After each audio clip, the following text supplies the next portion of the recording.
hecho esta mañana para introducirnos a la republicación de la palabra, quiero invitarlos para que abran sus Biblias en el libro de Deuteronomio, capítulo 6.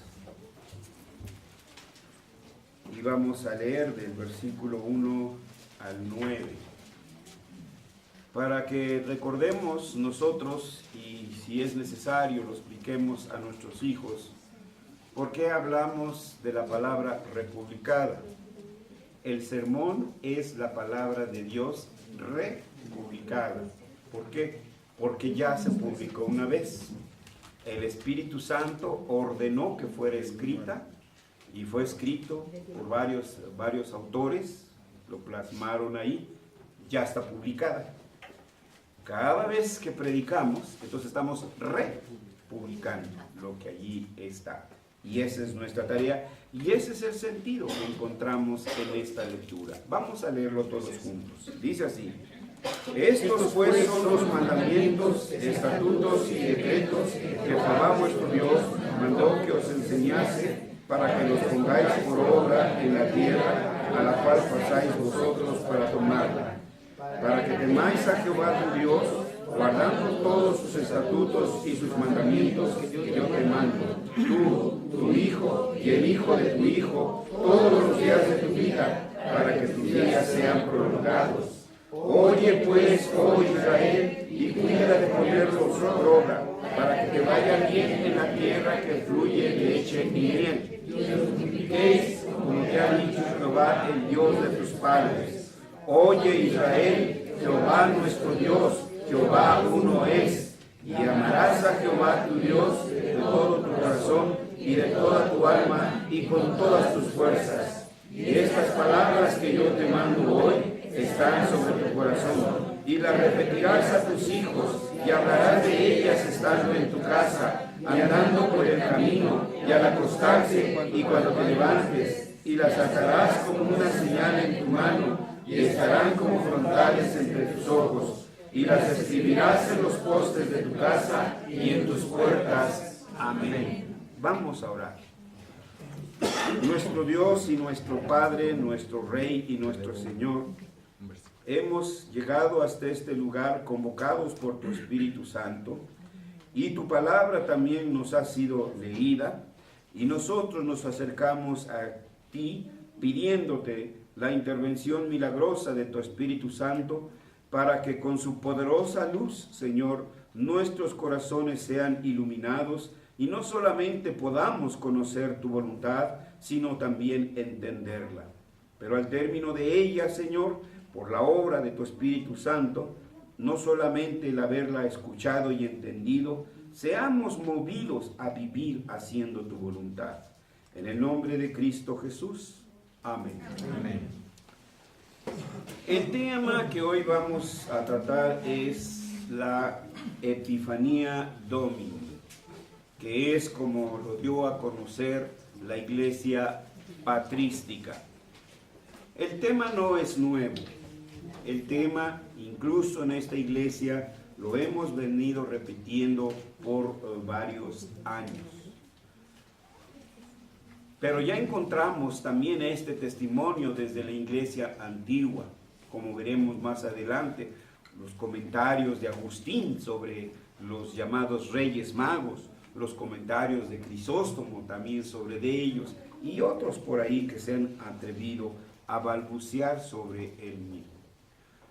¿Por qué repetimos el tema? Porque mandato nos es dado. Lo que acabamos de leer dice: estos son los mandamientos, estatutos y decretos de Jehová que vuestro Dios mandó, que os enseñase, para que los pongáis por obra a la tierra a la cual pasáis vosotros para tomarla. Hay mandato ahí para que vivamos en esta tierra de acuerdo a la palabra de Dios que se nos ha sido dada. No de acuerdo a nuestras imaginaciones, no de acuerdo a lo que nosotros creemos, sino a lo que está escrito y lo que se nos ha revelado. El versículo dice, el 2, para que temas a Jehová tu Dios, guardando todos sus estatutos y sus mandamientos, que yo te mando, tú. El primer mandamiento, el primer objetivo somos nosotros los adultos. Nosotros tenemos la mayor responsabilidad sobre los jóvenes, sobre los niños. A nosotros se nos va a demandar cómo hemos vivido, cómo hemos manifestado como adultos, qué ejemplo le estamos dando a las señoritas, qué ejemplo le estamos dando a los jóvenes, qué ejemplo le estamos dando a los niños. Así que los primeros que vamos a ser juzgados seremos nosotros, porque nosotros seremos ejemplo para los jóvenes. Como dicen, lo que hace la mano, hace la traza. Para que temas a Jehová tu Dios, guardando todos sus mandamientos que yo te mando, tú, tu hijo. Esta es la segunda tarea que nosotros tenemos. Repetírselas a nuestros hijos. Ay, párale tu canción. Pues tenemos que decirlo. Y estas palabras las repetirás a tus hijos. Dice, tú, tu hijo, y el hijo de tu hijo. Nuestros nietos también. Así que los abuelos tampoco se escapan. Ay, pues no es mi hijo, no es mi problema. Es de problema de mi hija o problema de mi hijo. No. Aunque ya nuestros hijos nos demandan, no te metas, mamá, con mis hijos.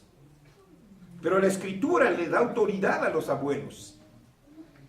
Obviamente siempre dentro del marco de las Escrituras. Entonces los abuelos también tienen aquí una tarea educativa para las nuevas generaciones. Si los padres lo tienen, los abuelos también lo tienen. Tú, tu hijo y el hijo de tu hijo, todos los días de tu vida, para que tus días sean prolongados. Y luego viene el llamado Shema. Oye Israel, Shema Israel, Jehová Eloheinu, nuestro Dios, Echad, es uno. Oye Israel, Jehová nuestro Dios es uno. Llamarás a Jehová tu Dios de todo tu corazón, de toda tu alma y con todas tus fuerzas. Y en otras ocasiones, o en otra ocasión, haremos una exégesis más detallada sobre este pasaje. El versículo 7 no es menos reiterativo que los demás. ¿Y qué dice? Las repetirás a tus hijos. Por eso cada año nosotros recordamos esto y no estamos sacándonos de las mangas del saco. Porque acabamos de leer el Evangelio según San Mateo. Y ahí está la narrativa de lo que realmente sucedió. Muy lejos de lo que hoy se hace. Y esa es entonces nuestra tarea. Repetirlas. Para que nuestros hijos, los que ya somos abuelos, se las repitan a nuestros nietos.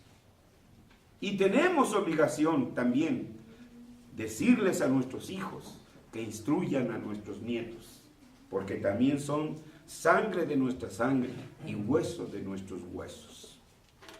La sociología moderna nos ha arrinconado al individualismo, pero somos una comunidad de fe, hijos de una familia.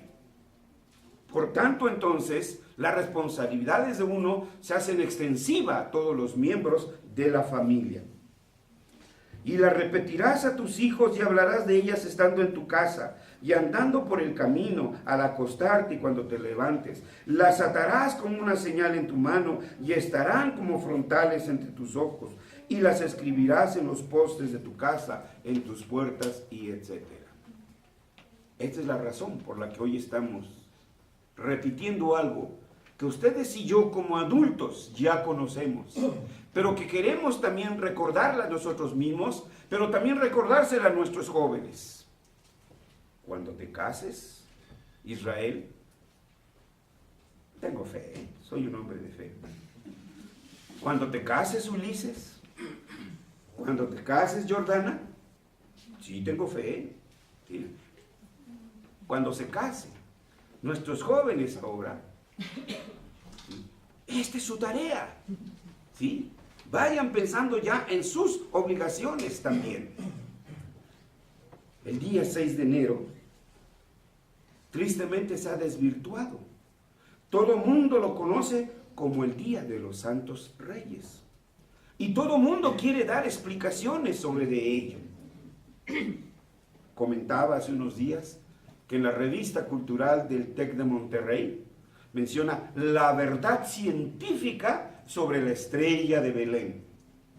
En su última revista sacó la verdad sobre la rosca de Reyes. Todo el mundo se siente intérprete de las escrituras. Sin embargo, no es así. Aún en la liturgia papista, si usted entra a su página web, Vaticano BA, usted encontrará que lo que dice en el calendario litúrgico, allí dice la Epifanía del Señor. Si a usted le gusta la historia, o debería de gustarle, si usted escarba y verá que nuestras iglesias reformadas, las primeras que surgieron en los tiempos de Lutero, Calvino y demás, y etcétera, también es la Epifanía del Señor. No es el día de los santos reyes. ¿Quién les dijo? ¿Quién los engañó? ¿Sí? Entonces, nosotros celebramos no a los reyes llamados reyes magos, sino el día de la Epifanía del Señor. Lamentablemente, en la liturgia papista, esta fecha se ha diluido debido a las tradiciones, las cuales han superado la propia doctrina. Porque tampoco es la doctrina que usted escucha en los sermones de los sacerdotes. Cuando usted, espero que solo por espíritu crítico, espíritu de investigación, entre a una iglesia y escuche a sus predicadores, si entran no se vayan a persignar, ustedes van a oír de ellos que hablan de la Epifanía del Señor.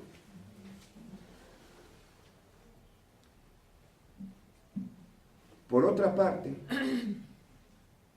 entre los reformados, minados por el evangelicalismo, la Epifanía del Señor ha sido enterrada y hasta ignorada, porque le dan paternidad católica.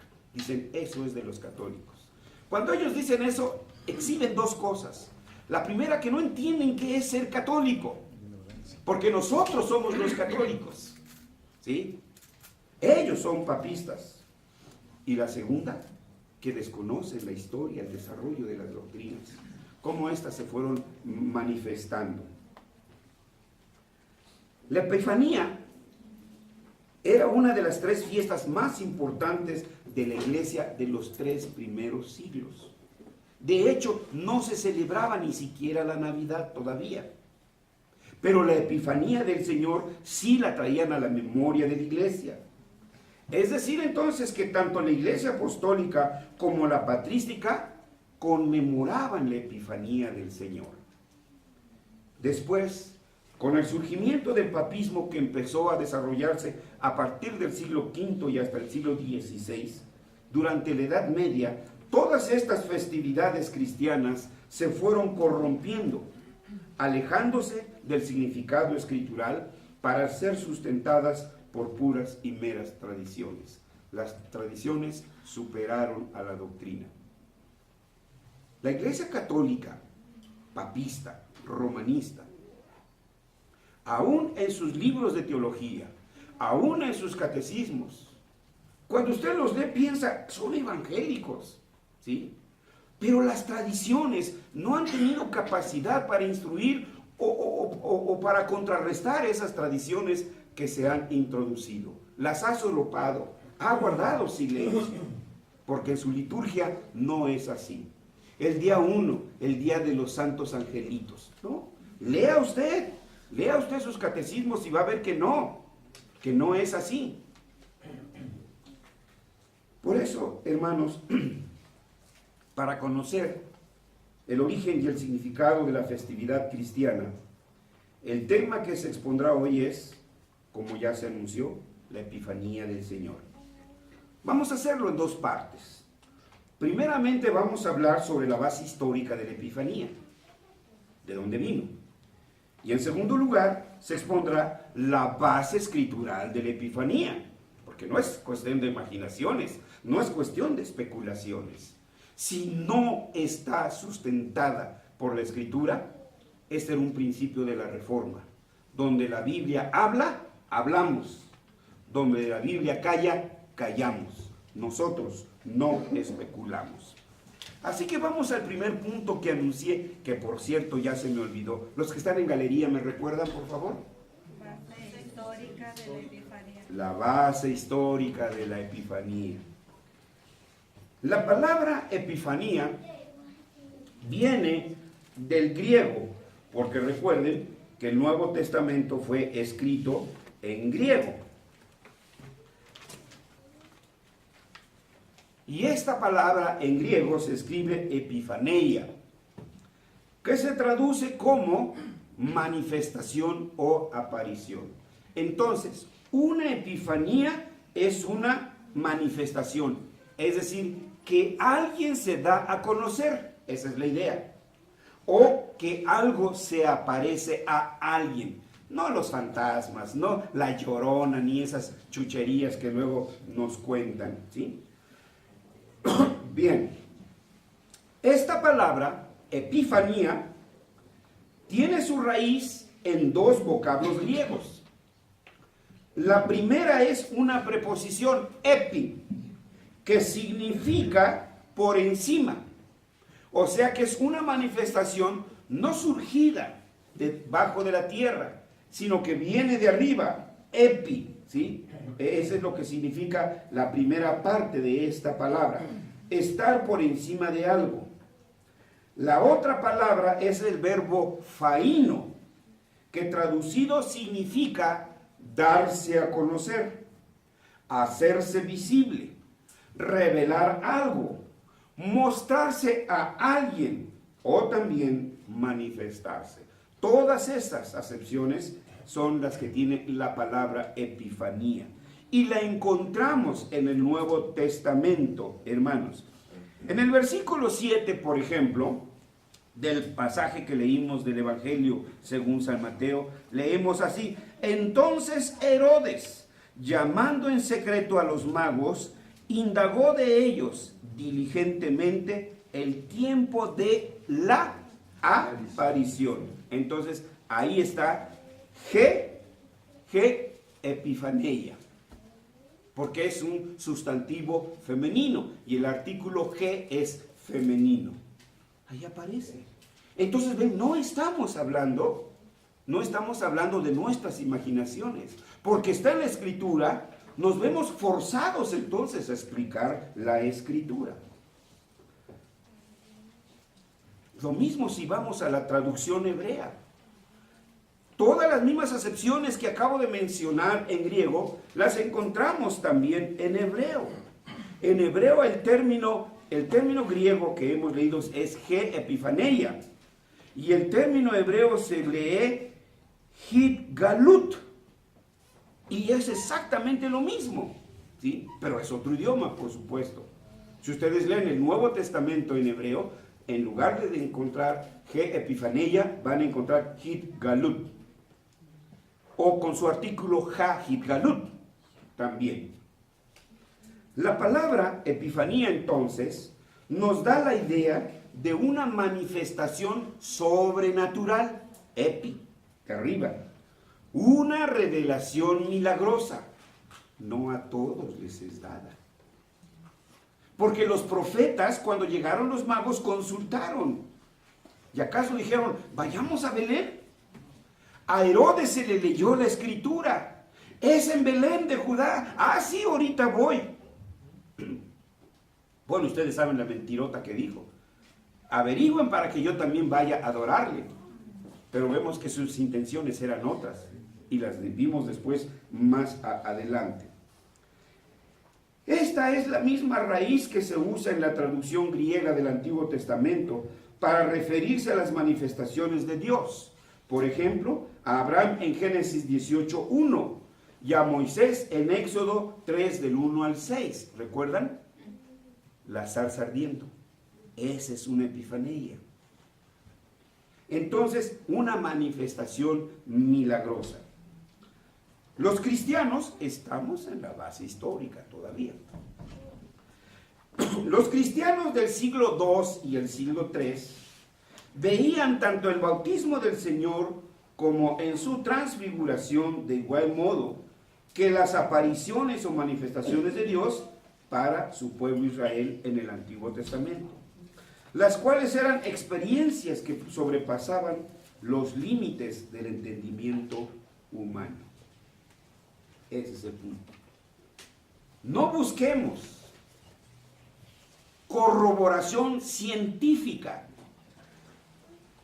para poder, pues sí es cierto, como cuando salió, ¿qué es o qué? La partícula de Dios. Uy, los cristianos alzaron no hombre, la ciencia, no, espérate. No es una ciencia cristiana, aunque haya sido hecha por un cristiano, ¿sí?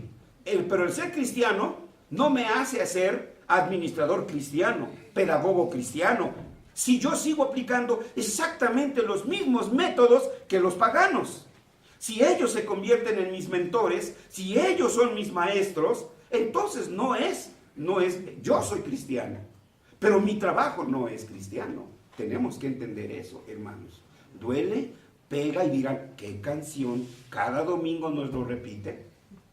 Bueno, mandato me ha sido dado, hermanos, y no puedo entonces hacer otra cosa. Es un milagro. ¿Quién dice en Pedro que soy yo? Pues unos que esto, que unos... ¿Tú qué dices? A Dios le interesa, ¿qué crees tú? ¿Qué piensas? Tú eres el que vas a dar respuesta al Señor. ¿Y tú qué dices? Tú eres el Cristo. Tú eres el Hijo de Dios. ¿Y cuál fue la respuesta? Bienaventurado eres, ¿sí, Pedro? Porque no te lo reveló carne ni sangre. Fue la misma posición de de Pablo, ¿no? Al último se apareció a mí, ¿sí? Ahí está otra vez la palabra epifanía. Se apareció a mí. Y todavía lo dice más fuerte, dice que como un abortivo, ¿sí? Entonces es una revelación milagrosa. Estuvieron frente a la palabra creacional los fariseos, los escribas, los sacerdotes, el rey Herodes, los saduceos, los esenios, todos los que existían, conocían la palabra, pero no hubo epifanía para ellos. Es una revelación milagrosa.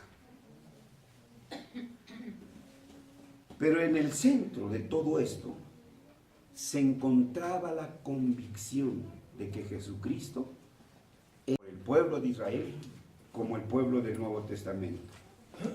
Pero sucedió que durante los siglos IV y V, las historias del nacimiento de Cristo empezaron a pulular e introducirse dentro de la celebración de la Navidad, que era escueta, era sencilla, pero pronto empezaron a agregarle, hermanos, como lo hemos dicho del árbol. ¿Cómo se adornaba? Era un simple árbol. ¿Qué se le colocaban? Frutas, para apuntar hacia el árbol de la vida, ¿no? No, pero a alguien se le ocurrió una esferita morada, una esferita negra, ¿sí? En lugar de ponerle, la tradición es ponerle un borreguito. No, pues yo en lugar de borreguito le voy a poner a Hulk, ¿sí? Sí los hay, hermanos, sí los hay, ¿sí? Entonces vean cómo se van esto distorsionando. Esta es nuestra tarea como padres, ir instruyendo a nuestros hijos. Así entonces, poco a poco, los llamados Reyes Magos empezaron a convertirse en el centro de los servicios de Epifanía. Como hoy en Navidad, es el gordolobo ese, Santo Claus, ¿sí? El que ocupa la centralidad de las festividades. Y se empezaron a entretejer varias tradiciones alrededor de estos legendarios reyes. Por ejemplo, Agustín y Crisóstomo, padres de la iglesia, sugirieron que eran 12 los reyes, como los apóstoles. La Biblia no dice cuántos, solo habla en plural, hoi magoi, No dice 1, no dice 2, no dice 3, no dice 10, no dice 100. Solo dice Hoi Magoi, punto. Búsquele. Me espero, léale. Los magos. No dice los magos. En griego, Hoi Magoi. Hoi es el artículo plural. Magoi es el plural de mago. Hoi Magoi, los magos, ¿sí? Que eran los científicos de esa época. Así se les llamaba. Hoy les decimos académicos o científicos o etcétera. Y así se empezaron, hermanos, si empezara yo todos los inventos, lo último que he leído, que será de 3 años para acá, hoy precisamente estaba leyendo, que una ciudad en Alemania, Colonia, se adjudica tener la tumba de los Reyes Magos. ¿Sí? Pues espero que no se desate una tercera guerra mundial, porque Italia también reclama esa paternidad, ¿sí? Y tiene también una iglesia en la cual, o de plano como los narcos nos dejan a las personas secuestradas en cachitos, ¿sí? A no ser que un cachito se hayan llevado a Italia, otro cachito a Alemania, y hay otros territorios que también reclaman que tienen los huesos verdaderos de los Reyes Magos. Pero hermanos, ¿por qué diluirnos en esas tradiciones? Si conocemos la verdad, identificaremos ello. Si le enseñamos a nuestros hijos la verdad, ellos identificarán la mentira. Entonces, por eso, esa es nuestra tarea. La verdad es que la Escritura no menciona cuántos eran los magos, ni siquiera asegura que fueran reyes, tampoco dice que eran reyes. Simplemente dice, eran científicos, eran académicos, se les llamaba sabios. Ya para el siglo VI se dedujo que eran 3, y después se les puso nombre. San Juan de las Esquinas, San Pancho Nopales, podían haberle puesto ese nombre. Si a mí me hubieran dado la comisión de ponerles nombre, pues yo les hubiera puesto ese, ¿sí? Bueno, ellos se lo pusieron otro más bonito. Y así les fueron agregando edades, les fueron agregando colores, negrito, amarillo, y puras especulaciones, hermanos. Bueno, ¿hasta cuándo vamos a madurar, hermanos? Qué rápido nos seducen esos. Y la Escritura que está aquí, que es la verdad, no nos convence. La ponemos en cuestionamiento. Nomás nos enseñan que Pitágoras dijo que 2 más 2 son 4, y ya la Biblia no dice la verdad. Nada más leemos a Nietzsche, nada más leemos a Confucio y se nos nublan los ojos. Cuidado, hermanos. De aquí debemos partir para poder juzgar todo lo que nos venga de afuera. Así que, pues para resumir este punto, existe un número considerable de leyendas sobre estos personajes. Mencionarlas ahora nos desviaría del punto focal, el testimonio de las Escrituras. Y así que pasamos entonces al segundo punto, que pues tengo cerebro de teflón, también ya se me olvidó. ¿Cuál es el segundo punto? ¿Perdón? Gracias, hermano, gracias. ¿Qué haría, hermano, sin ustedes? ¿Sí? Ahora vamos entonces a la base escritural de la Epifanía. Para poder arribar a un concepto sano de la Epifanía, primeramente debemos fijar nuestra atención en los magos según la narrativa de las Escrituras, en la misma Sagrada Escritura y en Jesús. Es decir, los personajes principales de este pasaje, que es una de las cosas que debemos tratar de identificar cuando escuchamos una narrativa. Cuando vemos una narrativa escritural, ¿quiénes son los protagonistas principales? ¿Quiénes son los protagonistas secundarios? Luego el escenario, ¿dónde estaban? Luego las tradiciones de la época. Y hermanos, es todo un proceso. No es simplemente manosear la Biblia. Y yo creo que aquí dice, y para mí esto significa. ¿Y tú qué opinas? No, un momento. La Escritura no está bajo nuestro juicio. Nuestras opiniones están bajo el escrutinio de las Escrituras y no al revés. ¿Tú qué opinas? ¿Quién te ha dado autoridad para que opines sobre la Escritura? Cuidado, Porque a veces como maestros de escuela dominical se nos barren los pies en mantequilla y vamos hacia allá. ¿Y qué opinas tú? No, de la escritura no, hermanos. Habrá otras situaciones en las que yo creo que sí quepa la pregunta, pero para con la escritura es declarativa y punto. Solo hay de dos, ¿la crees o la rechazas? Punto. Por eso es espada de dos filos, porque la espada te salva, pero la espada también te atraviesa, la espada también te mata. Entonces hay tres personajes protagónicos en este pasaje que hemos leído. Aparecen los Hoi Magoi, los magos. Aparece la escritura, porque acuérdense que llegaron los magos y entonces el rey Herodes pidió que investigaran y los llevaron ¿a dónde? A la escritura. Entonces ya tenemos dos elementos protagónicos. Y tercero, Jesús, ¿sí? Que es precisamente a donde finalmente llegaron los magos. Vayamos primero con los magos. Como muchos de ustedes lo han leído y ya lo saben, estos personajes no eran hechiceros. Tampoco hacían aparecer y desaparecer objetos. Sencillamente eran estudiosos de la astrología y que más tarde vino a ser la astronomía. Lo que hoy se conoce como la ciencia que estudia los astros y las leyes que los rigen. Los magos, u hombres sabios, vieron en la estrella un brillo mucho más espectacular. ¿Y qué nos sorprende, hermanos? ¿No hemos escuchado de la superluna en estos días? ¿De la luna roja? ¿De la luna azul? Fenómenos físico-químicos, no químicos, no, ¿verdad? O sea, físicos, ¿sí? Que han surgido ahí y que hacen que la... Necesito volver a la prepa, ¿verdad? Fenómenos que hacen que la luna se vea como una pelotota, ¿no? Y tan cerquita que casi usted la quiere usted alcanzar, ¿sí? Pero es luna, es un astro, punto. Y nada de esas canciones antiguas que se cantaban, luna, tú que la conoces y sabes que... No, un momento, ¿no? No, la luna no es de queso. La luna es un astro y punto. Bueno, pues estos estudiaban eso precisamente. No tenían los conocimientos, el bagaje que ahora tienen. Óiganme, más de 1000 años después, los geólogos y los físicos que siguieran en esos principios, no, pues entonces, ¿para qué estudian?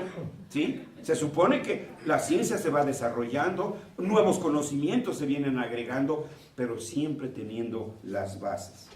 Ay, hermanos, cuando dicen, la Tierra tiene quién sabe cuántos millones de años, hijos, nada más porque echaría a perder mi tele si no la agarraba y la estrellaba.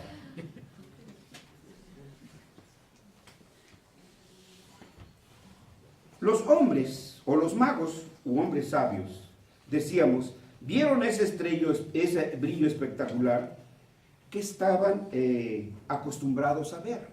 Es decir, porque estaban en contacto con la observación de las estrellas. Nomás vean, hermanos, párense tantito del sillón de la tele, 9, 10 de la noche, y vean en el oriente el esplendor del Orión, hermanos. El cinturón de Orión, la espada de Orión, los hombros de Orión, los pies del Orión, apuntando, ¡pum! A esas horas no vemos la Osa Mayor. Por cierto, que en eso tiene una colota muy larga. Las osas de verdad es una colita chiquita.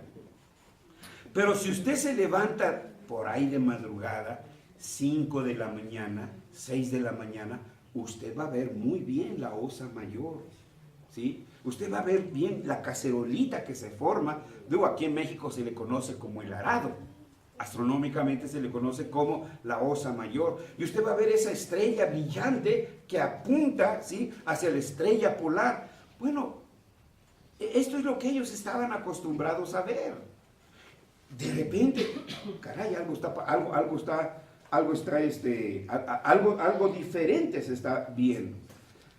Entonces, al ver algo espectacular, algo no común, concluyeron que un personaje muy importante estaba por nacer. Ah, ¿qué pasó aquí? No tenían las escrituras. solo se basaban en el testimonio escritural. Algo grande hay. ¿No dice eso nuestro catecismo mayor?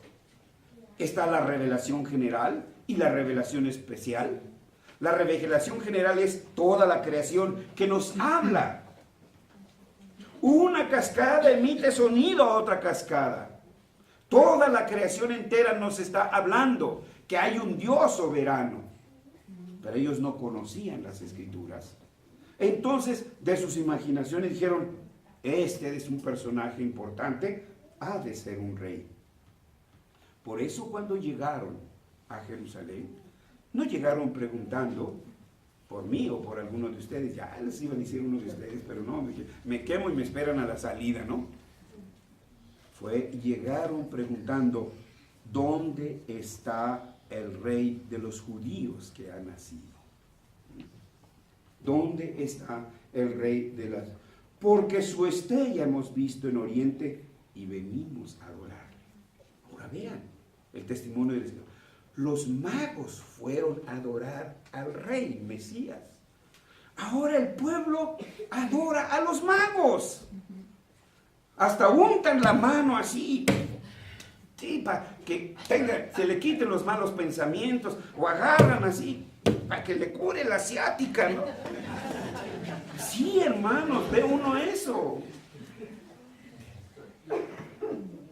Digo, si no es observador, pero vea cómo la gente allí... Bueno, un pastor una vez nos comentaba en sus experiencias, un pueblito por ahí de Guerrero, cuando todavía de esos proyectorzotes que llevábamos en el hombro, proyectó una película sobre una pared en la calle. Y que unas viejitas sí pasaban y proyectó una película de Jesús. Entonces, cuando aparecía el personaje de Jesús ahí en la pared, pasaban las viejitas y ponían así la mano en Jesús y luego entonces se persignaban. Vean de veras hasta dónde hemos llegado, hermano, ¿sí? Y eso no es otra cosa más que burrignorancia. Y los que hemos sido puestos para explicar las Escrituras somos los primeros culpables por no enseñar la verdad al pueblo del Señor. Bueno, tenemos ya el testimonio de los magos. ¿Quiénes eran y qué hicieron? Y cómo Dios se les manifestó a través de la revelación general. Ahora, el segundo protagonista de este pasaje es la escritura, la palabra escrita, la palabra de Dios escrita. Llegaron los magos y fueron remitidos ¿a dónde? A las Escrituras. Nuestra atención debe de estar más que nada fijada en las Escrituras. No nos compliquemos la existencia. Sencillamente veamos estas tres cosas. Fueron llevados al profeta. ¿Sí se acuerdan qué profeta era? Y tú, Belén de Judá, Miqueas, Nahum, Jonás, Isaías. ¿Seguros?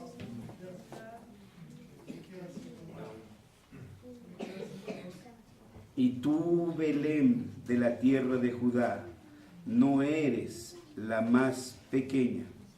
Bueno, los llevaron ¿a dónde? A las Escrituras. El primero. Miqueas. Gracias, sí es Miqueas, hermano. Gracias. Miqueas 5:2. Noten. 1. Los sabios son atraídos por la palabra de Dios manifestada en la creación. Es el primer contacto. Es la primera manera en que Dios le habló. De veras, yo no sé, hermanos. Digo, Dios usa tan distintos métodos para llamarnos. En otra ocasión les platicaba de cómo un ex agente de la ex KGB, ¿verdad? De la ex KGB, cómo fue atraído hacia el Señor. Dicen sus biógrafos que simplemente en uno de esos pocos descansos que tienen este tipo de hombres, llegó a su casa, porque son hombres de carne y hueso, ¿sí? Y entonces su niñita la abraza y la sienta en sus piernas. Y que empieza a verle su orejita de su niña. Y ver cómo está formada, imaginarme todo lo que tiene. Y eso lo llevó al Señor, una creación de la maravillosa creación. Cómo el Señor a mí me impactó. Después de haber leído a Bertrand Russell, ¿sí?, y sus locuras de interpretación sobre las Escrituras, cuando llega al punto donde le dicen, ¿y qué hay después de la vida? Y él responde, nada, se acabó. Los que son médicos aquí saben lo que es confrontarse con toda la maquinaria fisiológica, histológica, patológica de un cuerpo humano. ¿Cómo se queda uno maravillado? ¿Cómo maltratamos nosotros nuestro cuerpo? Y cómo Dios en su sabiduría de veras ha hecho esto, ha hecho lo otro, y pum, etcétera. Hermanos, en una simple hemorragia, inmediatamente se crean tapones ahí que pum, hacen hemostasia. Luego le preguntan al médico qué quiere decir eso. Entonces, en contacto con todo eso, hijos, dije, caray, no, algo tan maravilloso. Una máquina tan, pues digo, todavía no creía yo en creación, por supuesto. Una máquina tan maravillosa, como que no puede terminar ahí. Y, entre comillas, hermanos, lo digo, ahí comenzó mi búsqueda, porque en realidad, quien me andaba buscando era el Señor. Bueno, pues entonces ahí es el primer contacto. Ellos son llamados por la palabra de la creación. Es decir, que la creación también es la palabra de Dios. Dios igualmente habla y llama a través de su palabra creacional. Debemos estar atentos a lo que Dios nos dice con su providencia. En esta ocasión, a quienes llamó fueron a los magos. Y lo hizo a través de la creación por medio de una estrella. Por eso cantamos estrellita que alumbraste, las campiñas de Belén y etc. Pero vemos que la palabra creacional no es suficiente. ¿Qué fue lo que pasó enseguida? Fueron remitidos ¿a dónde? A las Escrituras, ¿sí? La palabra creacional no es suficiente. Los magos fueron reorientados.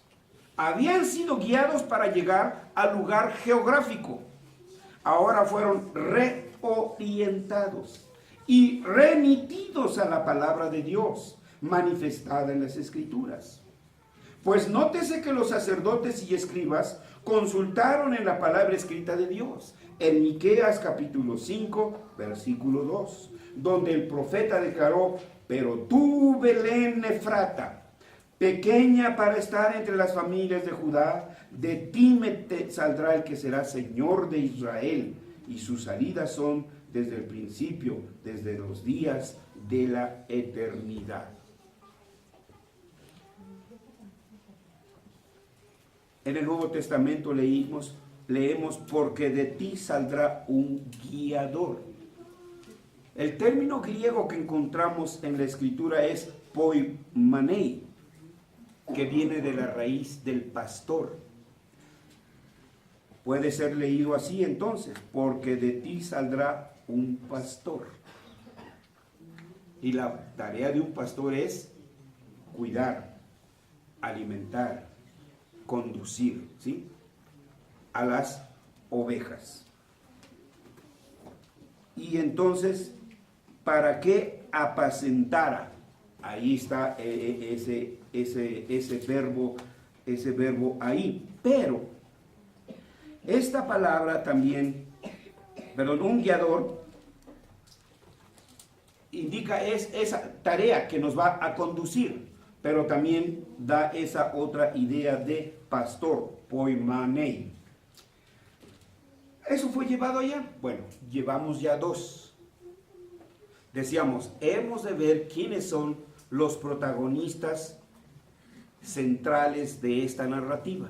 Y ya dijimos, uno, la creación, la estrella, ¿sí?, que llevó a los magos. Dos, la escritura. Y tres, porque se me va el avión, hermanos. ¿Perdón? Jesús. Jesús, gracias, hermanos. Repito e insisto, ¿qué haría sin ustedes? ¿Sí? Bueno, sí, me platicaba un hermano, ya no está con nosotros, pero sí estudió aquí en nuestra institución.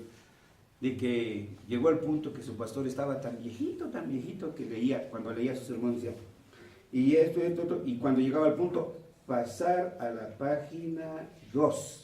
O sea, que hasta el número de páginas les leía. No, yo no les digo porque entonces sí se me van a dormir de plano, ¿no? ¿Cuántas páginas traen los sermones? Bueno. Pero ahora, ¿qué fue lo que pasó? El tercer personaje es Jesús. Dice la Escritura que llegaron hasta donde estaba, ¿sí? Los guió la estrella, ¿sí? Se regocijaron, versículo 11, y al entrar en la casa, en Oikian, al entrar en la casa, vieron al niño con su madre María, y postrándose le adoraron. Los sabios adoraron a la palabra de Dios hecha carne, al verbo de Dios, a la palabra autoritativa. Porque según la Escritura, en el principio era el verbo, es decir, la palabra. Y el verbo, la palabra, era con Dios. Y el verbo, la palabra, era Dios. Juan 1:1.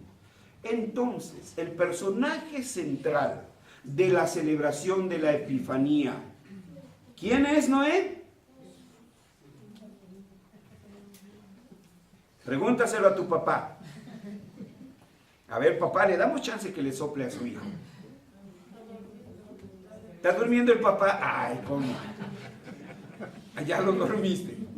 Bueno, más bien respóndala aquí. ¿Quién es el personaje central de la Epifanía? Cristo. ¿A quién es a quien debemos de adorar? A Cristo, hermanos. Así de sencillo. Ahora, pero vamos a fijarnos entonces en este personaje, que es el protagonista central. Es el tercer protagonista primario de esta narrativa. Fijemos entonces nuestra atención en Jesús. El personaje central es Cristo, no los reyes. Celebramos la Epifanía, la manifestación de Cristo a los gentiles. No celebramos a los Reyes Magos. Fue Jesús quien se reveló a los magos. Hasta este punto, los magos habían dependido, primero, solamente de sus conocimientos científicos. Pero después fueron remitidos a la palabra. Ahora dependían de dos conocimientos. Pero cuando llegaron a la palabra escrita, a la palabra autoritativa, se rindieron y cayeron de rodillas y le adoraron. ¿Cómo es que estos científicos cayeron de rodillas y le adoraron? Solo por la fe se puede ver a Jesús, el Hijo de Dios. Así de sencillo, solo por la fe. Si usted no lo ha visto, preocúpese, porque Dios no se lo ha revelado. Pregúntele al Señor y Él se lo revelará. Solamente por la fe se puede ver a Jesús, el Hijo de Dios. La fe no es algo que brote espontáneamente del hombre. El hombre no es generador de la fe. La fe no es un atributo humano. La fe es un don de Dios. Pues Dios en su gracia les concedió la fe a los magos para que adoraran a Jesús, para que pudieran ver en ese niñito el Hijo de Dios, la salvación del mundo y la salvación de ellos mismos. Por tanto, hermanos adultos y jóvenes, y cuasi por casarse, la Epifanía nos ayuda a recordar que Cristo siempre estará oculto para un mundo caído en pecados y miserias. No lo podrán ver, seguirá oculto. Platíqueselo a su amigo, platíqueselo a su amiga, y si no oyen, sacuda el polvo de sus pies y váyase de ahí. No hay de otra. ¿Sí?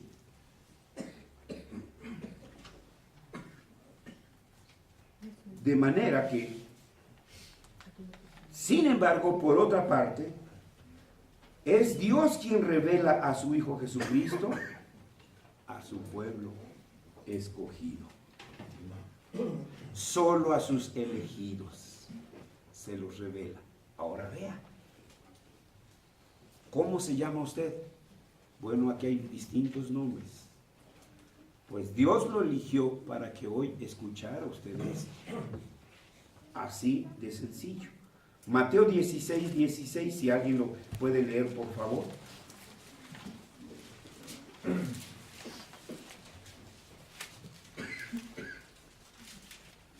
Respondiendo Simón Pedro dijo, tú eres el Cristo, el Hijo del Dios viviente. Y la respuesta de Jesús, versículo 17. Entonces le respondió Jesús, bienaventurado eres Simón, hijo de Jonás, porque no te lo reveló carne ni sangre, sino mi Padre que está en los cielos.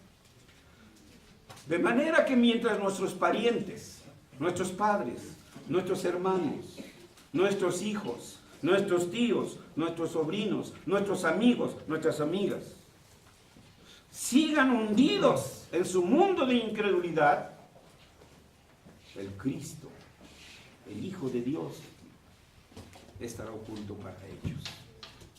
No lo podrán ver, porque solo por fe se ve al Hijo de Dios. En resumen,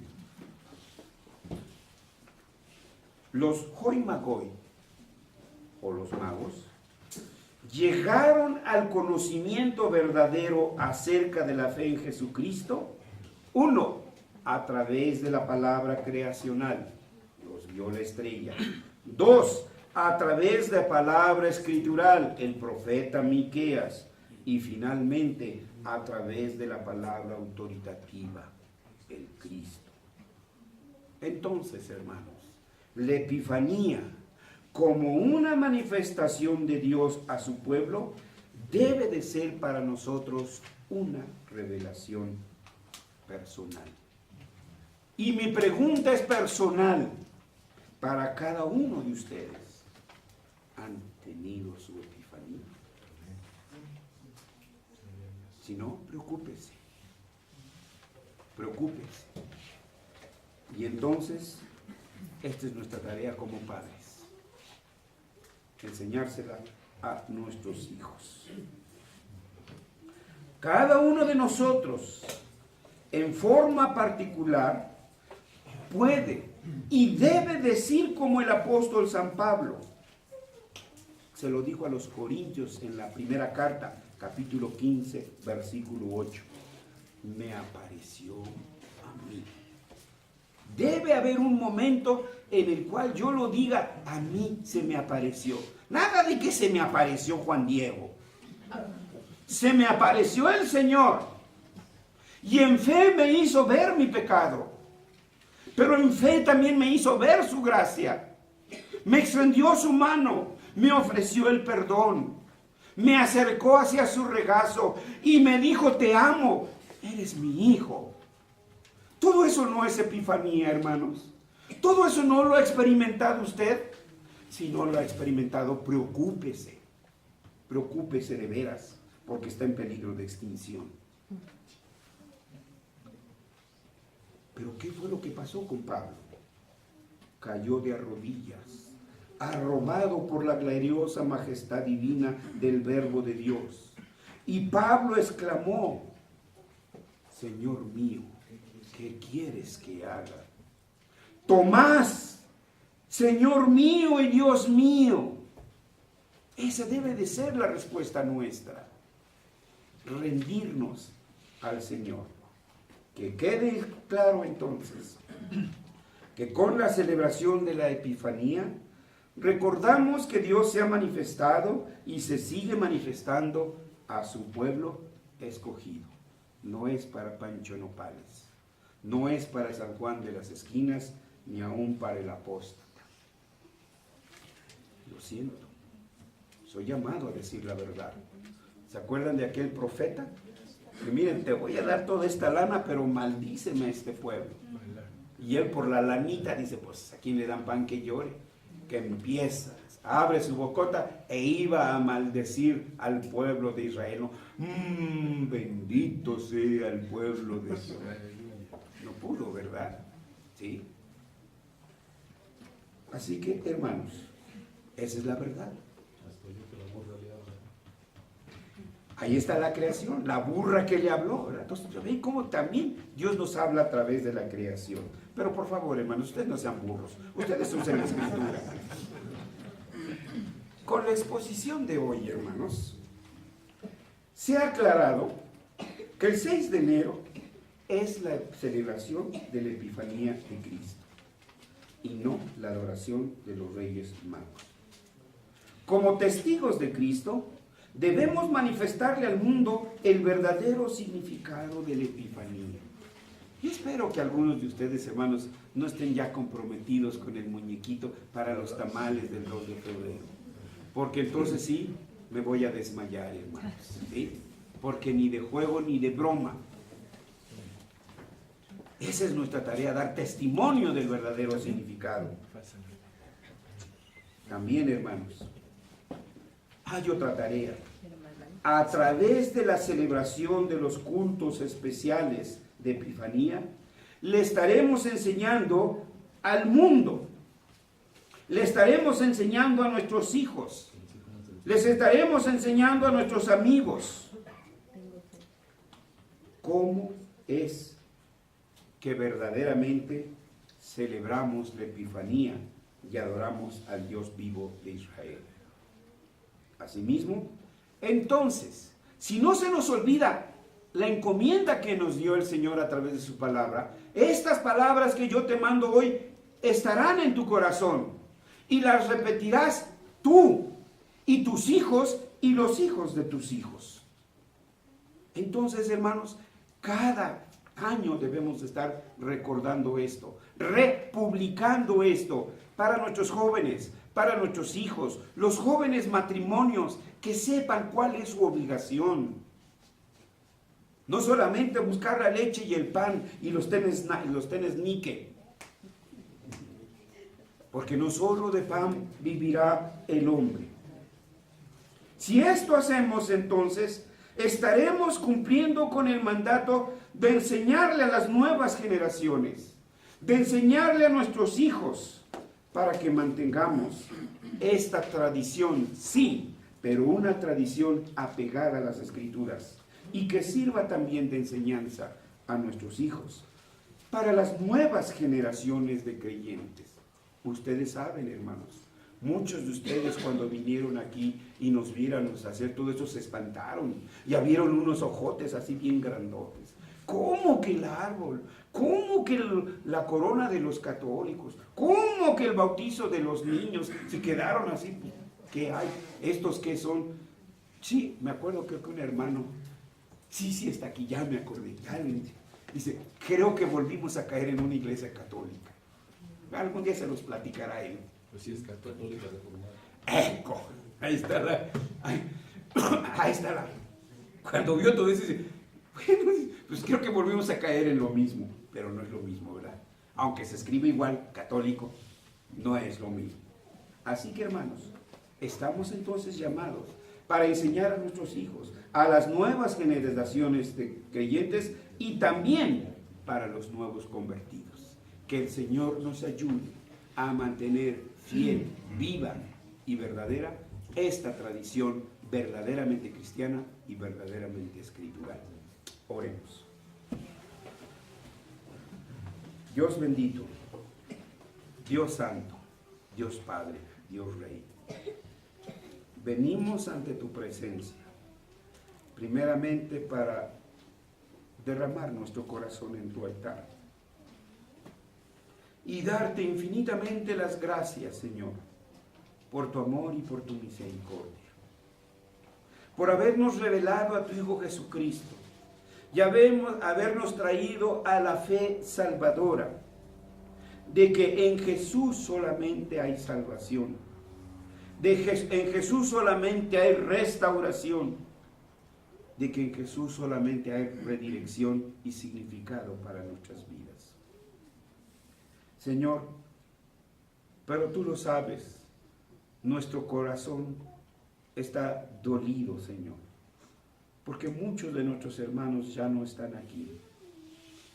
Si estuvieran en otra comunidad cristiana, nuestro gozo estaría cumplido, pero muchos han apostatado. Señor, te pedimos que de la misma manera que tuviste piedad de nosotros, lo tengas también de ellos. Y como a Pedro, y como a Pablo, y como a Tomás, y como a nosotros nos lo revelaste, revélaselo también a ellos.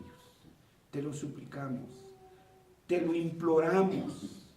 Desde el fondo de nuestro ser sale un grito desgarrador, Señor. Ten misericordia de mi hijo, ten misericordia de mis padres, porque se van a ir todititos completos al infierno si antes no se arrepienten. Señor, que esta carga la tenga en mis hombros y sea una oración agónica de todos los días hasta que tú tengas piedad de ellos. En el nombre de Cristo Jesús oramos.